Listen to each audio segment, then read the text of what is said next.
नमस्कार मो ना लिंकोपति मु जड़े व्यंग कवि आज गोटे कविता लिखी कविताटी शुणा आगुरी मो आखिरे लुह आसी जाऊँगी मो कवितार शीर्षक घर जोइया।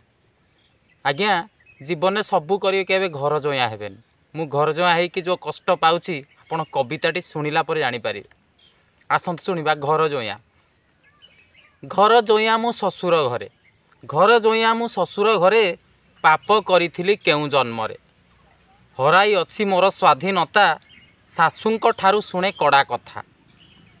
घर भंगा बुद्धि ससुरंकर दया धर्म टिके नाही तांकर कि कहिबी सान शाळीर कथा शुणिले घूरी जीव तुम मथा।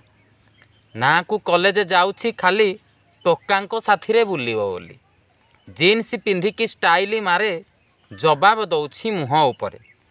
बड़ शाली मते सम्मान दिए समस्तंक ठारू नियारा सीए भल पाई बाहा होइछि मुही मो स्त्रीर टिके खातिर नाही।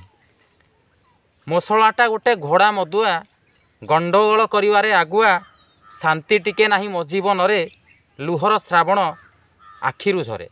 आज्ञा जीवन सबू करिवे केबे घर जोया हेबे। जदि कविताटी भल लागि था लाइक करंतु शेयर करंतु मो चैनल को सब्सक्राइब करंतु। नमस्कार।